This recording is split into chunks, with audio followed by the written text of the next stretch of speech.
Hi, I'm Kat. And I'm Gabe. And we're the Ghouls next door. Yeah. I don't know why I started laughing, but that's for you. It's already people. funny. We haven't even said words to you guys yet. Yeah, our own names are funny now. Yeah. Starting the new year strong. It was the anxiety leading up to the fact that I knew I had to do it. So how do we podcast? Yeah. When did we make one of those? 2020, I guess. Yeah. We're here. Yep. And welcome. We're here, and we're in the future where everything's bright and beautiful, and there's endless possibilities. And none of it's real. And you can be whatever you want. Like, not just like... But is it real, though? As motivation of like, go out and do stuff. Like, no, like you can put yourself somewhere and live lives that aren't yours. Yeah, so it's not real, though, right? Am I following the theme? Is it not real? Of the episode? Yeah. Virtual reality? Yeah. We are talking about reality of the virtual nature. Dope. Which is also like, well, I think we'll touch on a little bit of AR and XR as well. And I'll educate you guys on what that is, but it's a new technology that we have going on and people are pretty excited about. It's super fun. Get one of those headsets on it. It also can be a little jarring. Yeah. But there's some cool things going on with it, but also some really terrifying things going on with it. Yeah. So it's going to be a time. But we're here for it because it's 2020. Yeah. It's that kind of time. Yeah. So it's even if you don't want to be here, we're here now. So everything's on fire, but we're here. It's fine. Yeah. But we can just go into the virtual reality headset where it's not burning. Yeah, when we destroy the whole world, we just put a new one on our head. Yeah. And pretend that one's cool. Sounds perfect. Dope. Yeah, facts. We tell you facts. All the facts. Hear facts. Stuff facts. About that spooky stuff. Yeah, spooky stuff.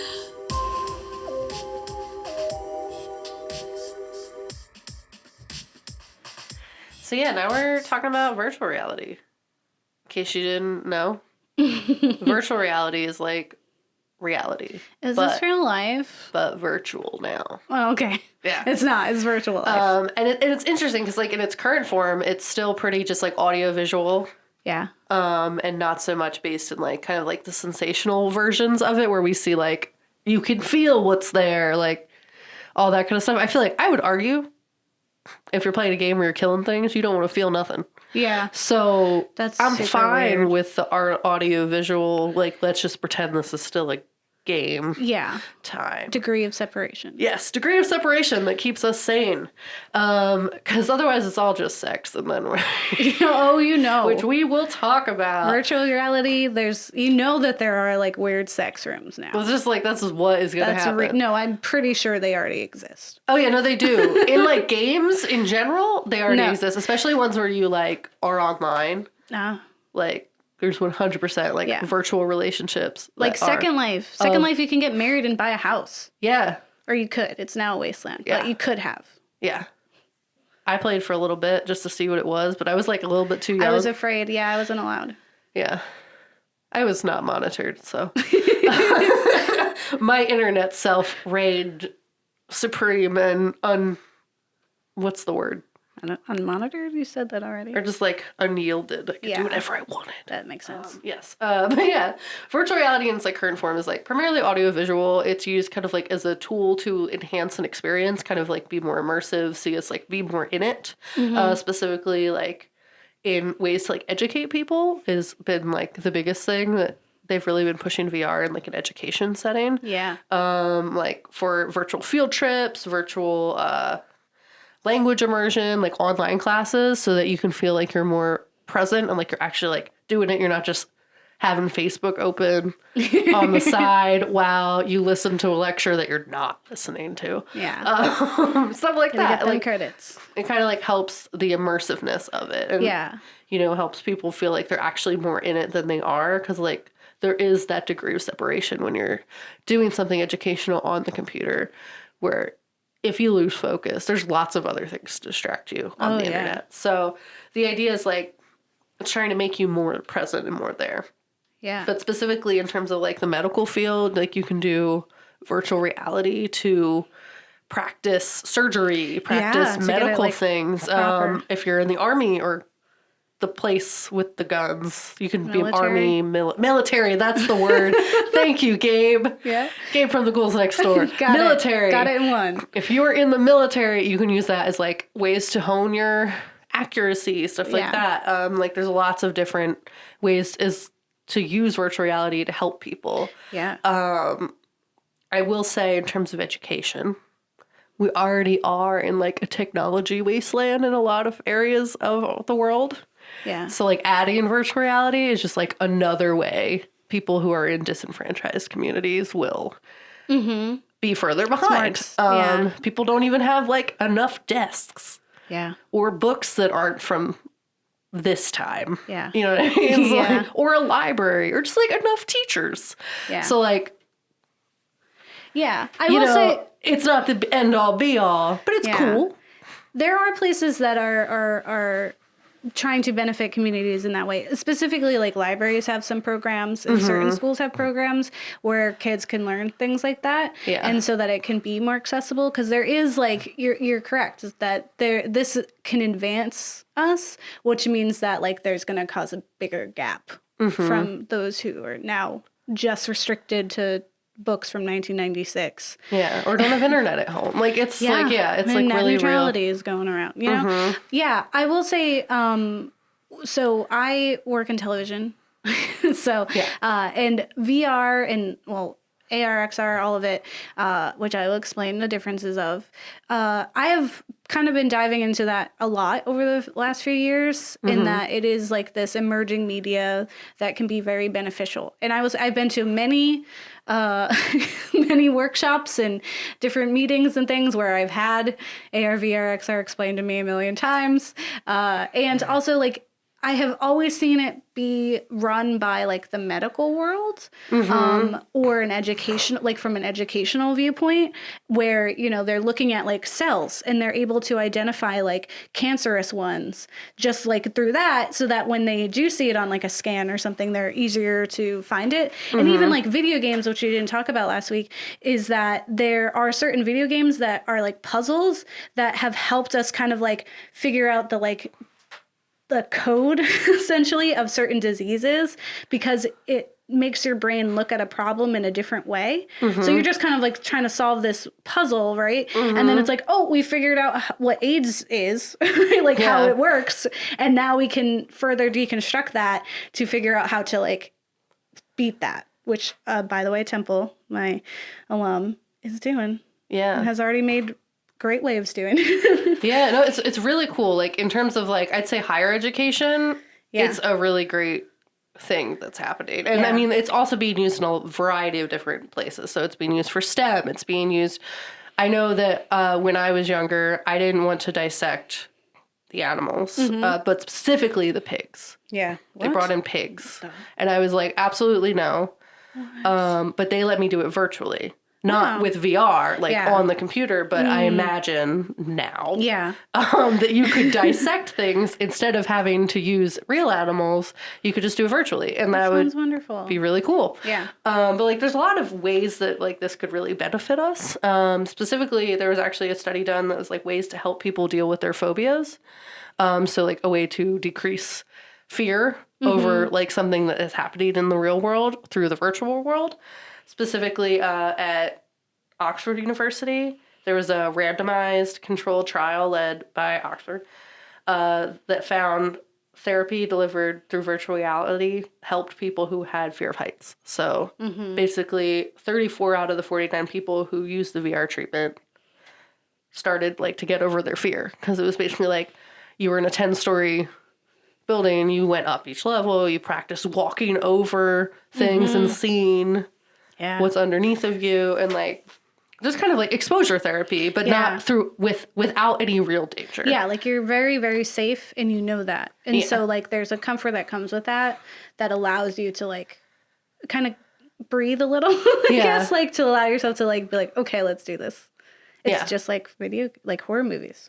Yeah, and I mean, there's a really big spike in survival horror VR that, like, that's something that people find really exciting and is, like, people want to do because it's taking the ways that, like, movies reach you and, like, taking it that extra step. Mm-hmm. So, like, you still do have a degree of separation, but it's significantly less than all the other versions that exist. Yeah. So, like, you don't have a controller taking you out of it.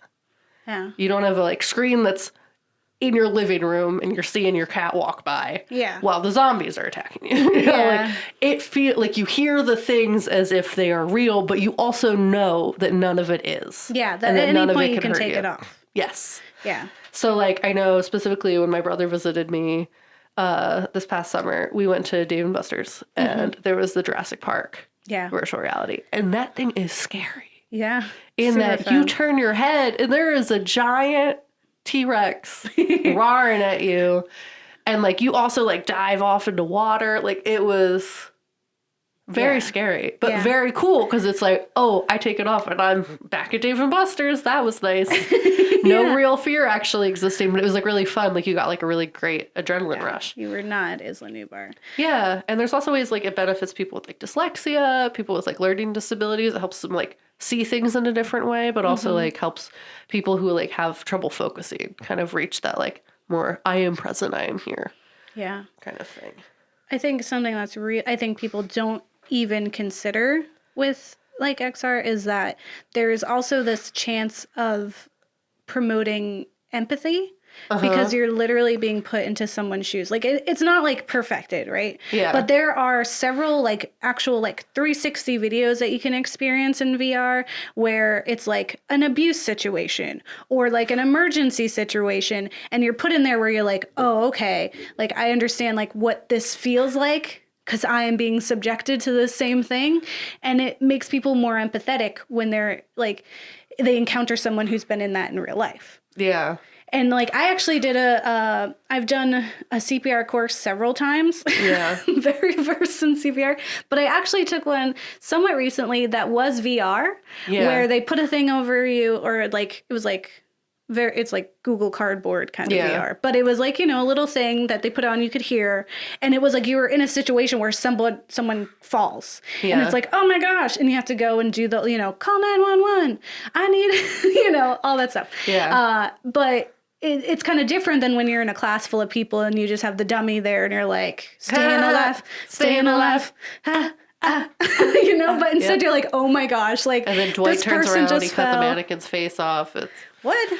You know what? It's Office. Okay. You're welcome. You know I don't watch that. I know. But it was an interesting experience, and that I was like really put into that position, and it makes you think like, if that really happens in real life, I feel like I am a little more prepared because I had to see it like that, even though it was virtual and it wasn't like, they didn't look like people entirely, you know, more so than when I was in the class and it was just this dummy, because it was just like, yeah, I'm doing it. But I feel like now if I was in that position, I'm already kind of like that level of like, the shock is gone.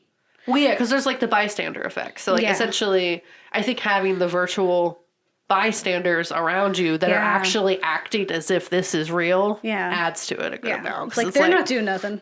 I got to do something. Kyle from accounting is laughing as you, I don't know. I don't know Kyle. I don't work in accounting, but you know what I mean. Yeah. Yeah. But so everyone knows what VR is. That's virtual reality. Yes. There's also AR, which is augmented reality, which is where you have virtual things over real things. So like superimposed over it as if it is in your real space. The best example of this is Pokemon Go. If you play Pokemon Go and you put on the filter where it doesn't have just the, like when you put it into the world. I think it's called XR. I think so. When you click the button. Yeah, AR. And you click it, you like scroll it over, and now Pikachu is like on your desk at work. Yeah. You know, or like you're walking and you see, you know, a Squirtle. Right. Yeah. So that's what AR is. So that's augmented reality. And that's what we see in Playtest in Black Mirror, which we'll talk about, right? Is this kind of like it's supplanted over what we're doing. Stuff. But you're using like some kind of device to see it, which is really cool. If like, what I think is really interesting is the way that you can interact with it without like using a tool the way that like VR helmets need it, right? Whereas like people have done like, they'll like study like biology, they'll have like a body in front of them, even though they don't. So they could be homesick and not in class, but they have the body in front of them and they can like move things and check out things and be like, oh, I see this is the lungs or whatever, you know, and you're interacting with this thing using your phone. Right. Yeah. XR is essentially like X is just a variable for any type of blank reality. Okay. Because there's a multitude of things. Like we have QR codes, right? So like if you see a little code, and now they're even better because now phones can respond to just images. Like we don't even need those weird codes anymore. You could just say, when you see, like program the phone to say like, when you see this picture of Chucky doll, right? You now do this thing. And now maybe like there's a, you know, AR version of Chucky running around.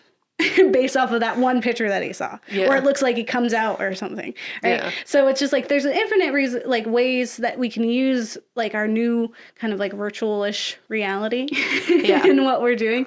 But I think like the empathy thing is really interesting in that we are kind of put in there, and we had, like we talked about last week, was like with video games, right? We're using it to put ourselves into the shoes of these people that I wouldn't even say we aspire to be. It's just an escape.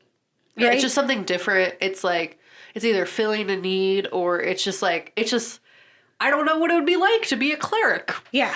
Yeah. You know, or a robot. Yeah, like this is what I feel most powerful doing and just putting myself into. And if you have something like VR, you can only further do that, which can be very beneficial for people who might have, you know, like problems with their own identity, right? Like there might be ways in which their life does not allow them to be true to themselves, right? Like how many people do we know play like a different gender? Right? Yeah. Or play something that doesn't have a gender because they're like, screw that. Yeah. You know, like before we were like, you know, making strides in gender, like against gender norms, right? Yeah. I think there's some breaking in that. And there's also this like, so like escapism is a lot stronger with virtual reality. Definitely. Because you really, really can kind of lose yourself in it. Like to the point where like you ever put someone in there and then like, so we have a VR helmet at Philly Cam. Yeah. And my boss was wearing it and it was just like this aquarium. So we're looking on the screen at what she's looking at. Yeah. Which is also kind of fun, right? And she like turned and there was like this like fish that swam by really fast next to her and you just see her like, ooh, she like jumped back and it was really funny for us, but it's like, that was real for a minute, you know, like our brain has to kind of like juggle two thoughts, right? Yeah. Like this is fake and also like, whoa, this is really real. But it's there though. Yeah. But also my body is going to react, you know, the way it should. And I think, you know, we didn't get to talk about this last week, but Second Life came about during the Iraq War. Yeah. And that was like a big deal because it really was escapism. It's literally your second life, right? Yeah. People can use the game money and they put a lot of their real money into it to buy houses. There were people in there who were walking around in the identities that they felt comfortable with, finding love, building entire lives. To the point where some of it has been toxic. There was like articles in which like, there was one article I read in, I want to say it was Korea, but I'm not entirely sure, where there was like a couple that neglected their child because they had their own life in like a Second Life type game where they had a digital girl that they were taking care of.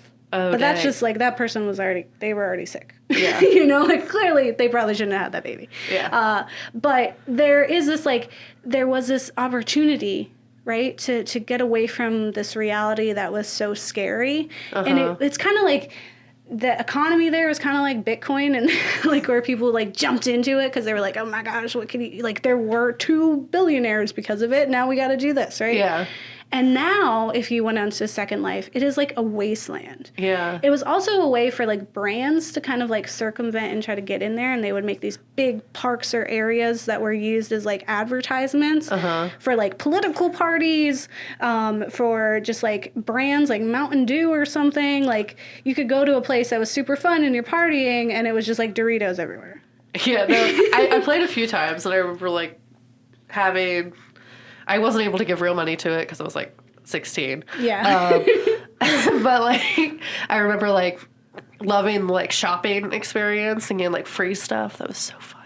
And like going to like places and learning how to dance. Like there was a place where you could like learn to dance. Like that was the activity that you did. Aww. It was really cool. So nice. And I hated talking to real people, so like talking to fake people was like, this is cool. Yeah, but you can also talk to real people too. Yeah, but like the negative end is like if you lose anything in that, and you're using it as a level of escapism, it's like your loss is doubled essentially because you're losing the virtual thing, but then you're also having to return to like the reality that is the real world. Yeah. And if that already wasn't a great time, and now you've lost like your main point of escapism and happiness. Yeah. Well. Yeah. Sadness all around. Really, yeah, and there was a lot of fear around, especially with like something like Second Life, of like depression. And it's actually been founded that that's not entirely true, that people didn't have higher depression from playing video games. Oh, well, yeah, no, not from video games specifically. Yeah. I think, like, if you put a lot of pressure into it, in the extreme form. Yeah. Yeah. But I've heard, like, there's, like, all these, like, urban legends, I'd say, of, like, someone who lost all their money on Second Life and then they killed themselves. Or someone who played D&D too much and their character of, like, 7 years and level 300 wizard died because of the dragon. And then they went and, like, killed themselves. Like, it's always something like that. Or, like, they, you know, killed everybody else. Or something ridiculous. Which, I mean, might happen, but we don't know.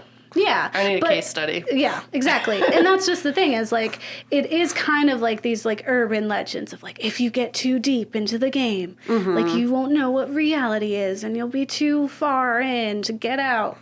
And it's like, I mean, that's anything that's addictive, right? But even still, I'd say that video games they don't activate the same receptors in certain ways. Like the ones that, like, if you're playing Skyrim versus like if you're playing Candy Crush, which would in fact do that. Yeah. It hits you different, for sure. Yeah. You're definitely like, I think if I was in VR, I would definitely get way too into VR.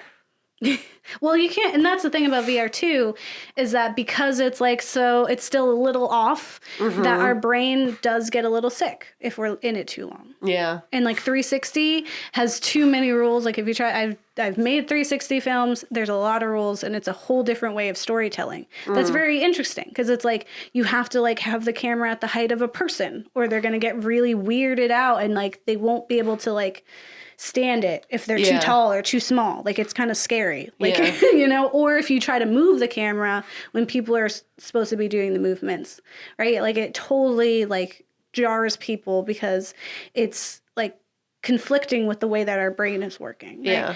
And that's another thing that's really interesting with VR and why it's cool in regards to horror is thinking about VR video games, in that horror video games in VR have this like unique way where it's molded to the interaction of the player in a way more unique way. Like now there could be like a monster that comes out of like a ceiling vent or something, but it won't unless you look over there.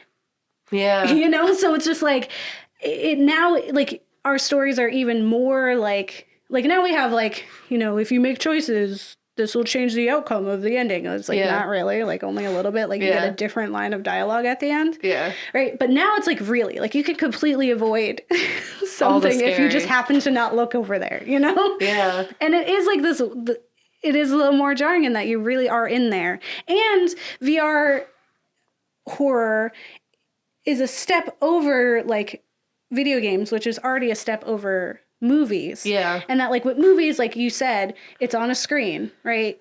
And it's in our world. So we can just look away. Yeah. Right? You could just like close your eyes and look away and you remember, oh, I'm in the living room, there's my cat. Right. Yeah. And with video games, it's like you have the controller. You control it, you can hit pause. Yeah. You're like, I'm done. With the VR, it's like on your head now. Yeah. And even still, like sometimes like there's ones that like are really tight. Yeah. And you need help to get them off. So you're already kind of like restricted. So you're really like in it. And it kind of takes away a little bit of like your free will in that regards, which makes it even more realistic. Yeah. Which heightens the fear, which I think is why people really, really rave about it. But it's also kind of scary. In the way that also, it's like you have the headset on, so it's like you like the visual and sound, and like you can build suspense in a really real way. Yeah. Where like you can hear footsteps approaching. Yeah. But it's like it's not like it's just in your house. It's like it is in your ear. Yeah. Someone is whispering literally into your ear. Yes. It just makes it a lot more intense. And it's like the 360 sound too, right? Like if something is supposed to sound like it's behind you as opposed to just like being like in your TV. Where it's just like, okay, I think that's coming from behind me. But it's really like you turn around. Yeah. That's your instinct. It's pretty rad. Yeah. And I think it could do some cool things, but it's also pretty scary. Yeah. Films. Yeah, films. Yeah, films. We watch some films. Now let's talk about those films. And all that spooky stuff. And all that spooky stuff.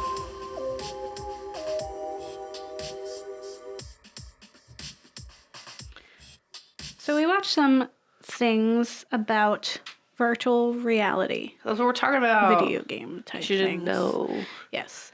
And actually, both of the things that we're going to talk about today are from Black Mirror. Yeah. Now, I don't think we've actually honestly talked about Black Mirror. I will say that... Not to any real extent. Yeah. Black Mirror will probably come up a few times during the first half of this, like, our series, because we are talking about, like, future and technology and things that are scary. But, like, in a modern sense. Yeah. For the most part. And I will say there are some winners or some fun things in Black Mirror.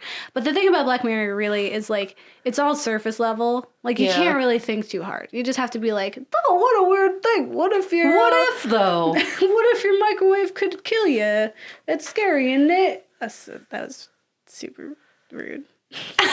Sorry, British people who make Black Mirror. But that's pretty much what it is, right? Yeah. And so... Well, it's like Twilight Zone-y, but tech. Yeah. It's like, what if your iPhone was evil?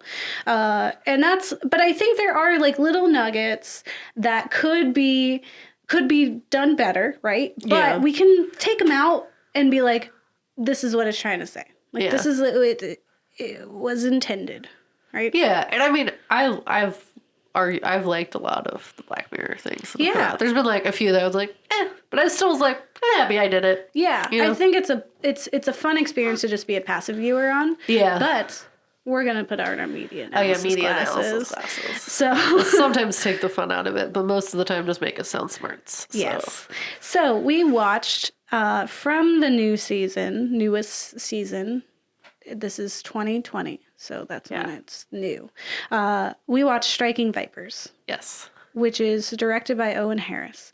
And it is... It's not the same for every episode, so like they have different directors. Yes. Same writer all the time, but different directors. Yeah, it's the creator, Charlie Booker, who kind of like comes up with a lot of these ideas, but it does change with directors, similar to how Twilight Zone works these days. So, Striking Vipers is two estranged college friends reunite in later life, triggering a series of events that could alter their lives forever, which is such a really basic way of saying what happens. Yeah, it's real vague. Yeah. They don't in any way say how. or what occurs. Yeah. Wow. It really isn't saying anything, is it? So what we have is, what is this? I'm going to get my nerd card revoked if I say it wrong. I'm pretty sure it's Falcon. Yes, Falcon. Mr. Anthony Mackie. Yeah. He is a young adult in a club. He talks to this lady. He's like, I can guess your drink order, which is very specific. And she's like, what? And it's like, oh, it turns out they're dating. How that was cute. Yeah. And his best friend shows up. And they... Well, because he lives in the same house as them. Yeah. Yeah. Yes. Who is played by Yahya Abdul Mateen II. His name is Carl in it. And Anthony Mackie is Danny. Yeah. And the wife is Theo. So they all live together and they have bonded over playing this video game. Yeah, specifically Danny and I just said it and I totally forgot again.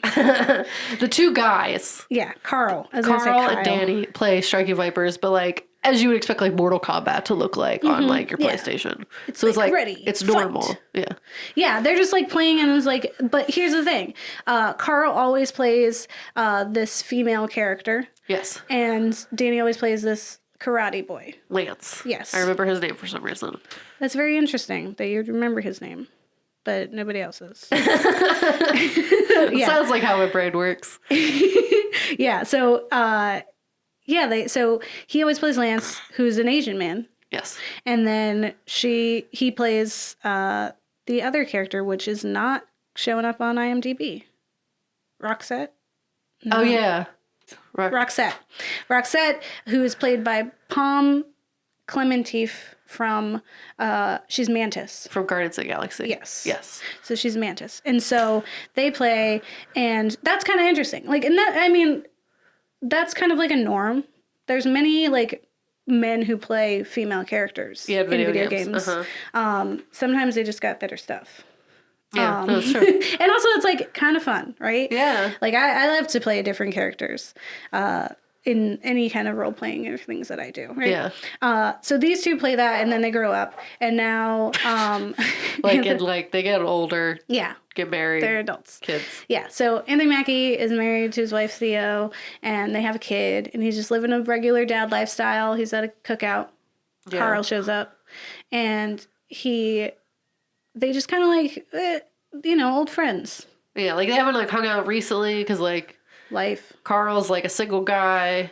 He never really settled down in that sense. And then like Danny married Straight out of Theo college. and like really settled down. They have a kid. They're living like domestic-y, you know? Yeah. Then Carl gifts Danny for his birthday the new like virtual reality, like intense video game add-on to his already existing system. Yeah. Where they can play Striking Vipers because it's still around. Yeah. And it's like new, and we love nostalgia. Yeah. So we were for it, right?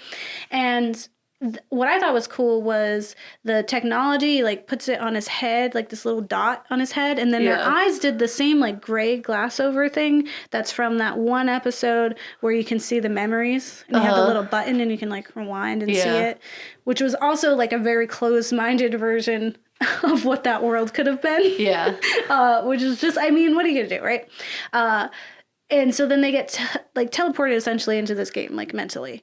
And now they are the characters. And in this one, unlike in like last week when we were talking about Sword Art, you really can feel things. Like not just because like your brain's like, I'm feeling it. And then you're like, no, actually you're not. It's like you really are. You can feel it. Yes. It is real-ish. Yeah. Like, if you die in the game, you don't die in real life, but you might as well. Everything like feels really real. And imagine being in Mortal Kombat and they're doing like those fire kicks. Yeah. And you're like feeling that. Yeah, that sounds awful. Right? So they're doing that and he's getting his butt whooped.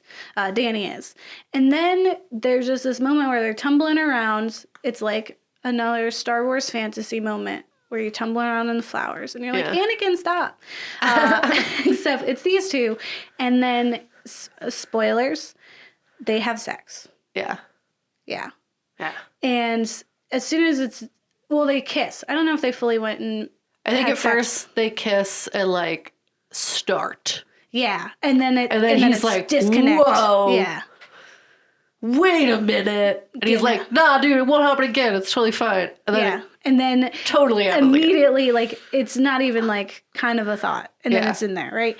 And then it turns into this whole kind of spiraling out thing where it's essentially like an affair. Yeah, it's definitely like what addictive in the way that an affair would be. Like, it's other. Yeah. It's not. So I feel like people like generally don't think of an affair as something that's like real because it's separate. Like, they have their life and then it's separate. Yeah. So it's taking that whole video game separation thing where it's like, this is a separate thing. It's not affecting the real thing. It's totally fine. It's not the case. And then of course it does. And then it's like, it's not happening. And then we get this like kind of weird ending. But what I really think about this is that they really, really missed a chance to like be something here. Mm-hmm. There was an opportunity and they looked at it in the face and then we're like, nah. And in that, they have these two incredibly masculine, like, black men. Yeah. Specifically, right? Because there is, unfortunately, a lot of homophobia that happens in that community, right? Yeah. So we have these, which already and cause a lot of backlash because of this episode, where people were like, "What? You can't do that to Falcon? Like, what do you like? He's the new Captain America. What are you doing?" Right? And we have spoilers for anyone who hasn't seen like Endgame. But it's been out for a long time. Anyway, they really missed this opportunity because we have these two men who are Black, who are acting out these like suppressed sexual feelings for one another, right?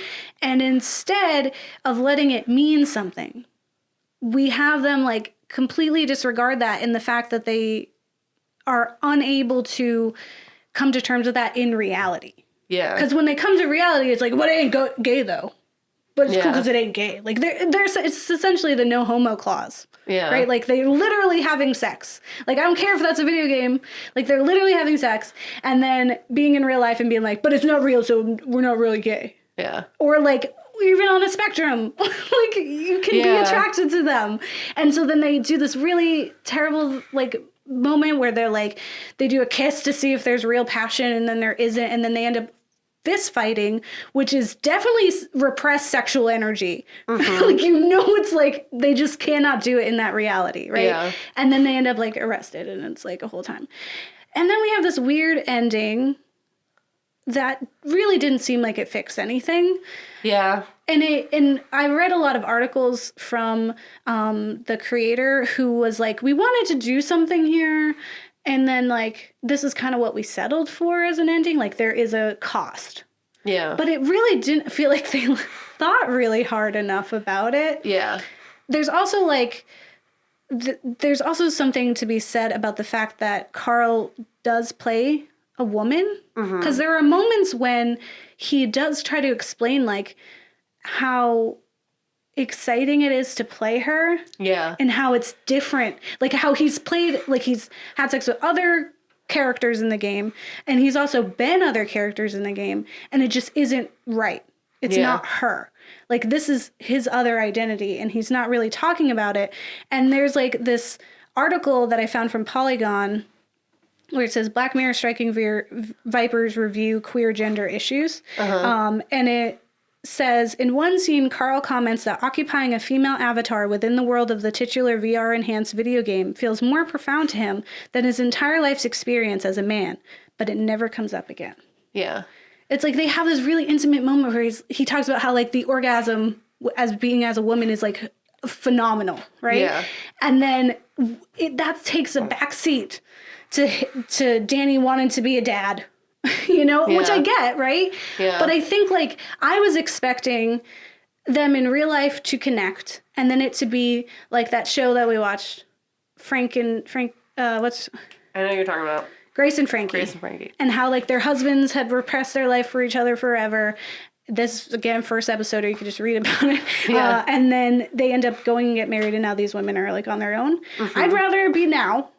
You know, before the second kid, that you decide that than this. And I think there's going to be more trouble based on the ending that they had, in which Theo says once a year you can have your little affair on the video game, but I get to have an affair in real life. Yeah. And I think it's like her being like, I want you to understand that that is still real. Yeah. You know, like you might be saying like it's nothing, but it is affecting your real life. I just got you out of jail. Yeah. My kid is in the backseat. Yeah. I'm pregnant as all get out. Yeah. And picked you up. This is very real. And you're going to have to come to terms with it. And what we pick up at in this ending is the first time they're doing this, right? It's only a year later. So we haven't even seen the repercussions of that. Yeah. And I just really think if they picked one of the themes, right, of like suppressed like sexual emotions or gender identity, and they ran with that, I think they would have been able to accomplish an ending easier. Yeah. And I think because they were just juggling a lot and they didn't really know what they were doing.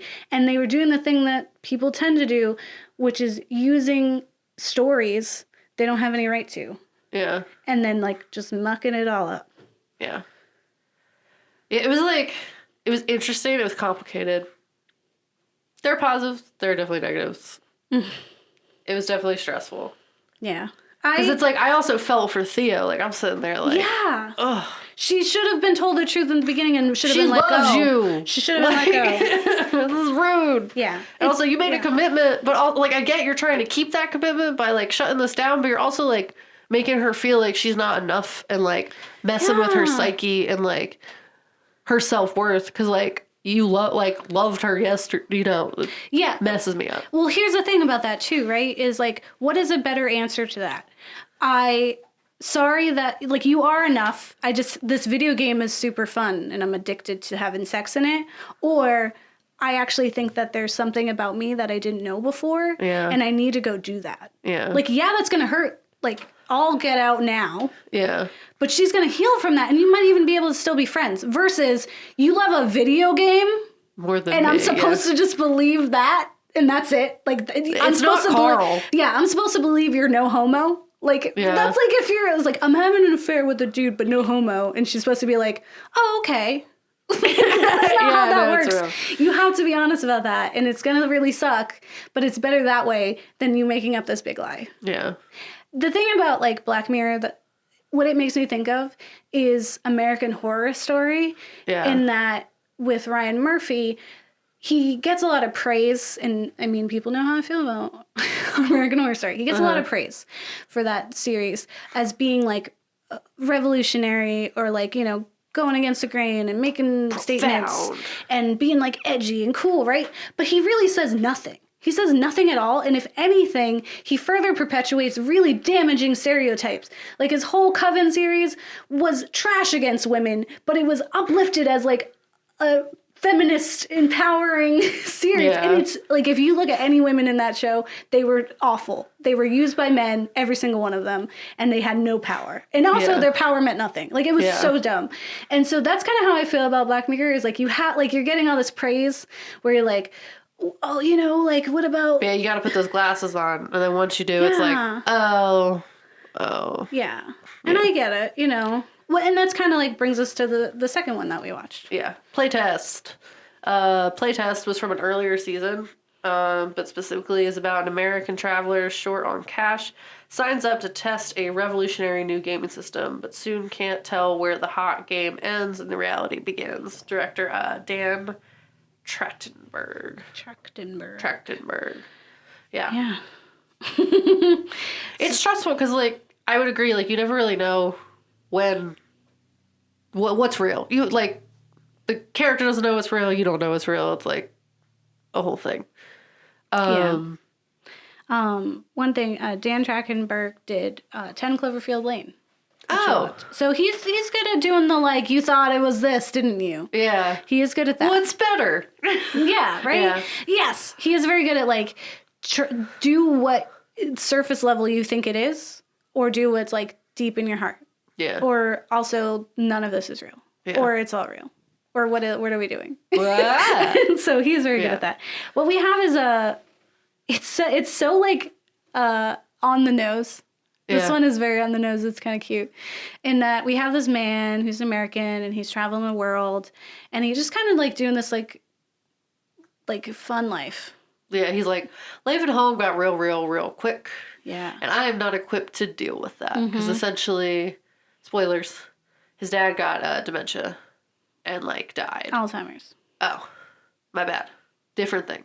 Got Alzheimer's and died. And it was like, he was very scared that, like, when he got older, that, like, he would experience the same thing. Yeah. So he wanted to make all these memories so that, like, thinking, like, You not can, like, knowing hold on to that something. he'd be able to hold on to them, but, like, at least knowing, like, he did can something. have them now. Yeah. And also he took care of his dad. Yeah. And now he's traveling the world and his mom keeps calling and he has not answered her because he doesn't know what to say. He doesn't know how to be with her now that they both have this big hole between them, right? And so it turns out that he has been able to travel as much as he can because he has this app which allows him to take odd jobs to then make money, no matter where he is, which is, like, a pretty cool app, if I might say. Yeah. It sounds pretty dope. And that part of it was really cool to me, and I hate that it was really just kind of like a little bit of a plot device just kind of thrown in there for a minute. Yeah. Like, it's an interesting reveal. It's definitely very Craigslist-y, you're gonna die kind of thing. Right? Like, don't trust it, though. Yeah. But here's the thing about that, right? is that it's not Craigslist because it's an app, Yeah. right? Like we have this, like, again, we talked about this in our internet episode, was like, we were told not to talk to strangers and not to get into strangers' cars. But now we have an app where we do that. We summon strangers and we get into their cars. Yeah. So when you take it from the internet, like sketchy Craigslist, whatever, but you put it into an app, now it seems legit. Yeah. Right? So it's like, oh, of course, I can put my clothes on Poshmark and nothing's going to happen. I won't get hacked or anything. Yeah. Like, yeah, you just, like, don't think about that. People still meet people off of Craigslist and then they get their babies cut out of them. Like, this is real. True crime lady coming out. But he has no concept of that. Also, he's a white man. Right? Yeah. So he also still has no concept of stranger danger in that way either. Yeah, he's privileged as all get out. Yeah. And so, also, like, kind of the worst. Like, everything that comes out of his mouth, I'm just like, ugh.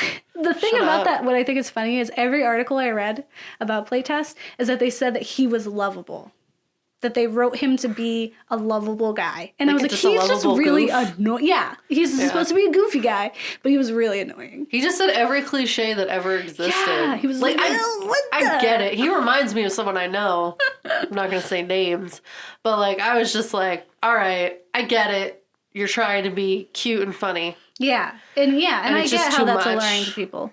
And he ends up meeting a girl on a Tinder-like website. Mm-hmm. And it happens that after his, like, time with her, his account gets hacked or something. He loses all his money. So now he has to do it so he can go home. Yeah. And she says, like, call your mom. Yeah. And she's even, like, kind of iffy about this app because she's a woman. And she's like, what?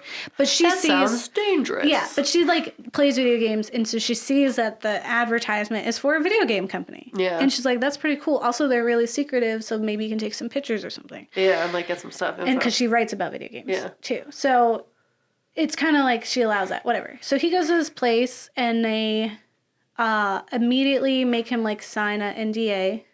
That's what it's called, right? Yeah, non-disclosure agreement. Excellent. And that he has to give over all his electronics. Yeah. And he's like, darn. And that's like, how much does that hurt? Like, Yeah. anybody, like, my phone? And that's literally his A lifeline. country I don't know. It's the only thing I have his left at this lifeline, right? And it's the only thing that's kept him afloat. And then he gives up his phone, and then they play, she shows him an AR, like, whack-a-mole thing. Yeah. And then... Oh, wait, there's a important piece right before that. Yes. So, she doesn't have the signature page in there. So she leaves the room for a second. Oh, yes. And then he gets his phone back, which she has turned off, turns it back on, takes the photo and sends it to what's-her-face. Yeah, it takes a picture of, like, the paperwork to see, like, to show, like, what kind of weird I thought it was thing. the game system itself. It was like that in the paperwork that described kind of what it was, because she was like, what? Yeah, I think it was both. So Yeah. they got both. And then, like, she comes back, but he hasn't turned his phone back off. He just kind of put it back into her bag. So then, as you were saying. Then he does the AR thing. And then they also inserted something in him, which is like a big no. I would have been like, sorry, I need money, but not this bad. Yeah. Especially if I just took the picture, I'd be like, I have to go now. Yeah, like, you're messing with my brain. I'm done now, yeah. But they stick some in his brain, and he plays that, and he sees it, and he's like, wow, that's so cool. And then she's like, wow, you did that really well. Can you do this other one that no one else has done? And I was like, that's, again, another red flag. But white boy don't get it. Yeah, he That's doesn't just kind of have how a that concept works. of fear. Yeah. And then he meets the developer, and he feels really important, and then they put him under for a scary game. And they walk him physically out to a house, and then they're like, in this house, your AR stuff is going to activate, but it's not real. But then things start to hurt him. Yeah. And he sees there's some really good scare, like, spoofs. Yeah. And, like, there's spiders, and there's, like, a creepy guy, and then there's, like, twists. Spider that is the creepy guy. Like, it was a whole thing. Yeah, it was a lot. But then it starts to take this, like, turn. Yeah. And then, like, you can see that his mind is turning on him. Uh-huh. And now we really, really don't know what's real anymore. Yeah. Because he's unreliable now. Yeah, he's and now what an we're seeing is narrator. unreliable. Yeah.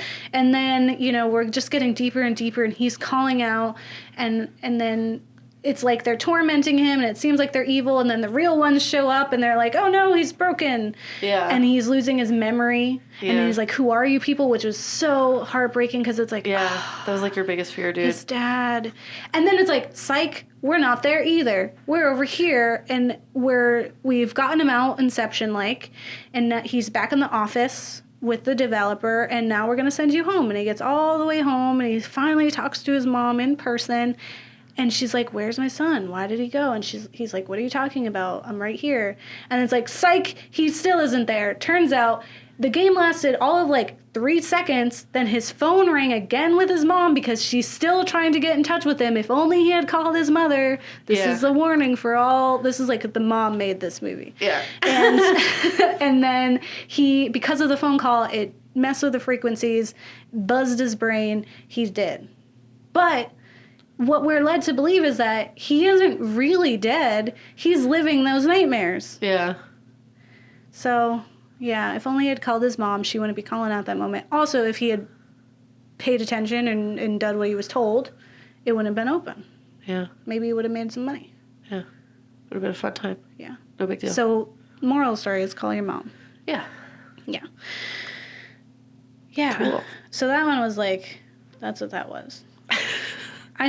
Virtual reality. There was an article by Vox.com, Black Mirror Season 3 Playtest Recap, and it says, for a show that serves as a warning about our dependence on tech, this is a sly little argument that the greatest threat to yourself isn't the strangers you meet through your phone, but rather your own dishonesty. Yeah. Yeah, because it really was like, the technology really wasn't malicious in any way. It was just him. Although, I will say that the developers were. Because when he came in, he was just like, put him with the others. Yeah. Like, clearly this has happened before. And he was just kind of like, this was not a real person to him. Yeah. Or people don't This matter. is a tool. Yeah. Mm-hmm. Yeah, tech, man. Yeah, feelings. Yeah, I said feelings. Let's talk about feelings. Okay. And all that spooky stuff. I love spooky stuff.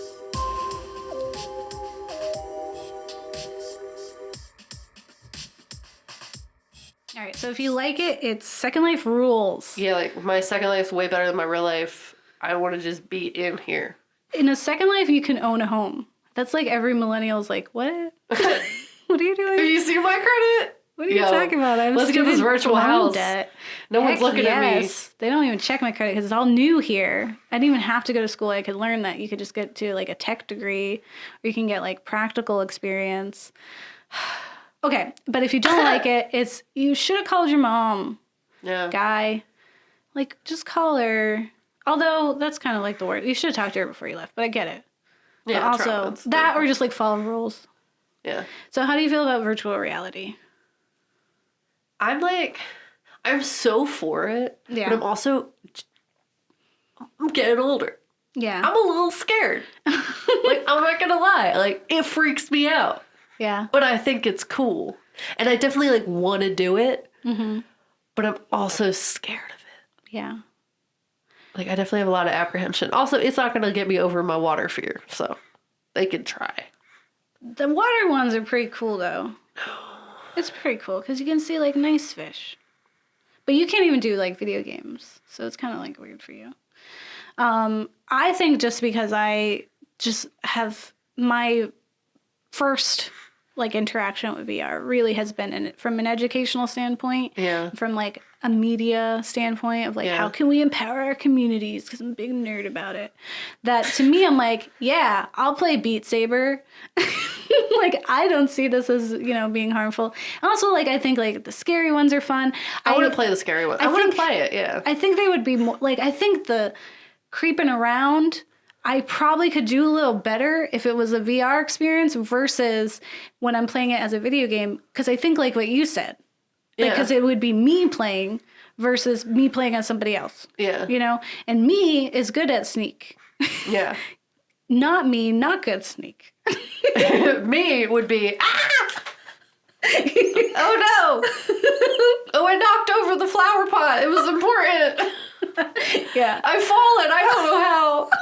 I forgot the gravity in the game was different than real life. Yeah. Why do they have these doors open? How did you dislocate your knee, Kat? Virtual reality. I I just got really into it. Yeah. Forgot it wasn't real. I think it could be really fun. You still are, I guess new media would be scary in that I'll never put anything actually in my head. Oh, yeah. No, I mean, yeah. But the thing about Sword Art is that it wasn't It was just the headset. It was just the headset. But which it, like, is had enough power to microwave your brain. Yikes. Yikes and bikes. Yikes. Yeah, that's scary. Yeah. Okay. So you don't want that. But I probably would. I still wouldn't get a game as soon as it came out. I always wait for the kinks to get worked out. So like, And I do I'm that always too. late. Just because like I don't know what's happening. Yeah. I don't remember everyday stuff. So like, I don't have enough capacity to like track something. Yeah. But then also like, I'm always who's gonna spend notoriously late. $2,000 on something? Like, no. Yeah, and you know it would be. No. Yeah. But yeah, I think it could. I think overall. Oh well. Wait, how do you feel about striking vapors? I think if you don't have the glasses on, it's a fun time. If Yeah. you do have the glasses on, you see the stuff. Yeah, I agree. I wasn't expecting what it was, Yeah. and that was nice. And then Yeah. I was like, but does it? And that's just because I'm a brat. But I also, you really can't look for anything more if you're gonna watch Black Mirror. If you're gonna watch Black Mirror, you got to know it's just all pretty. Yeah. It's just like, ooh, and that's What it. if though? Yeah, that's all you can do. You cannot ask for more. And if you don't, it's really pleasant. The same thing with Playtest. The first time I watched it, I totally like forgot it. I was like, this isn't even kind of scary. Yeah. It was like, oh, okay, he's like Inception. He's dead. He's not dead. He's dead.